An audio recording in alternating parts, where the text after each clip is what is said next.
But those FANG stocks have outperformed, and we all got it wrong. To be honest, we all got it wrong. And because we didn't understand. But the more we got into crypto, the more we started to understand network effects and realizing that it applies. Okay, so what is coming down the pike is something so extraordinary that I've just changed my entire macro framework based on it. Wow. Is thinking about this, thinking about, okay, what is the true denominator, and realizing, okay, technology is outperforming crypto. And then you start thinking, right, we've just developed a mRNA, I can't even pronounce it ever, the vaccine that has come in basically in 2 months, groundbreaking, 20 years of work, but they basically cleared it through. Now that may clear malaria and a whole bunch of others. People are working on cancer stuff using the same technology. Biotech is going to have money thrown at it. That's one. The other one is I was writing a piece about carbon offsets in Europe, which is a fantastic trade. And writing that piece, I realized that the EU is basically going to reduce all its carbon emissions 65% in the next 9 years, right?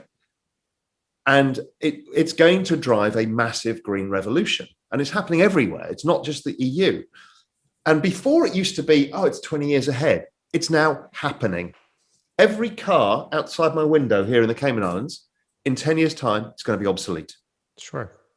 So think of the number of cars that have to be sold, electric cars. Think of the technology that goes with electric cars, things like edge computing, localized networks. What does 5G fit into this? 5G is being rolled out around the world, so everybody has access to super data. Now, anywhere that doesn't have 5G is getting Starlink and the other ones that, Elon Musk Starlink, right? So basically you're about to connect the entire planet with free data in the next 5 years, everybody. You're then going to give them the whole crypto world of digital banking, digital money, stores of value, all of that.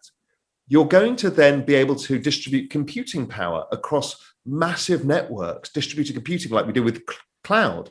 That increases the computing power for science. And I mean, it goes on and on and on. We've got autonomous driving, autonomous cars. I mean, that's coming in the next 5 years. I think somebody between Tesla or Google is going to get that across the line.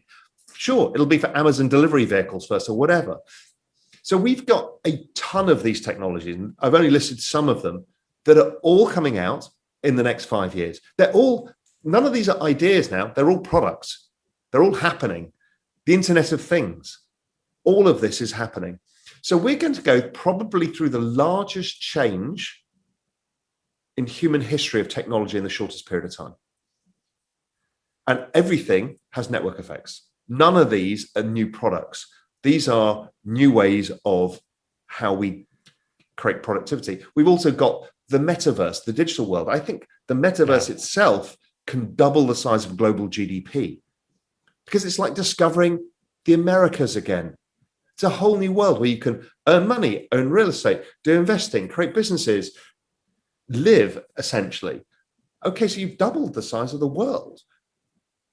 People don't get their heads around the size of what is happening. And, and crypto is part of that picture, and it's all happening right now. So I've now thought that the advantage the millennials have is they understand this. They're not cynical macro people who think the world is mean reverting. They kind of understand adoption effects. And if they can invest around it. This is why I wrote that tweet about Cathie Wood. People don't understand. She's got every one of these themes. Oh my God. She's got every one of these themes, and the old men railing at the internet are going, it's a bubble. They're illiquid stocks. I don't care. Cryptos are liquid. What you've got here is she's chosen pretty much every right theme that is going to be truly transformational, not in 20 years time, not in 10 years time, now for the next 5 years. So the probability of her hitting sure, some of these won't work, but her hitting a home run here is enormous. And nobody can see it because everybody's too cynical because they believe in a mean reverting world. And we don't live in a mean reverting world any longer. We live in the exponential age. Yeah, I mean, and to some degree, those tech stocks were what, have, carried everything along, dragged along the rest of the stock market on the way up during this entire correction. And they are arguably as good of inflation hedges as Bitcoin. And yes, they are. Well, Bitcoin's outperformed them, but still, they're very good. They've outperformed the balance sheet and all of that. So the easiest way to head check, is this a network adoption style story or not, is just simply do a log chart. So as we do in crypto, right? We're so used to it, but we don't think of it in stock market terms because we're used to mean reverting. But if you just put a chart of Amazon on the log chart or Facebook, they're perfect. They're just perfect network adoption models. They're exactly the same as Bitcoin, exactly the same as Ethereum. They're all the same thing, which is they're just network models. It's brilliant. What's up, guys? If you've been following me literally for more than 5 minutes and you don't live under a rock, then you've probably heard me talk about Voyager, which is where I invest and trade Bitcoin and other assets. I love this platform so much. I literally can't stop talking about it. Now, it's so easy to just go download the app, start an account, attach your bank account, and start trading 55 assets completely commission free. I've saved so much money on fees. It's a complete joke. And the best part of the whole thing, and why honestly I prefer them to everyone else, is because while you're trading or holding, you can earn an insane amount of interest, up to 10% on USDC, 7.25% on Bitcoin, and 6.25% on Ethereum, and a number of other assets actually. And all of this is with no lockups or limits. You should absolutely try Voyager. Go to investvoyager.com, or you can search for Voyager on the Apple App Store or Google Play Store and get $25 in free Bitcoin when you use my promo code SCOTT25. What are you waiting for? Go. This episode is brought to you by Mina, the world's lightest blockchain powered by participants. Mina uses ZK snarks to keep the blockchain a fixed size of 22 kilobytes. Bitcoin's ledger is currently 336 gigabytes and growing. That means you can fit 45,000 Mina blockchain proofs in the same storage place. 22 kilobytes is the equivalent of the email you sent your ex asking for your high school sweatshirt back. 22 kilobytes is the equivalent of 8 tweets you sent about shrimp tails in your cereal. 22 kilobytes is so small, if it were a ship, it'd fit through the Suez Canal while the Evergreen was still stuck there. This means any website, program, or startup can use their blockchain to protect and verify data without the need to run a massive node. The ecosystem is growing so fast, and Mina's mainnet has just gone live, offering users a platform to build a private gateway between the real world and crypto.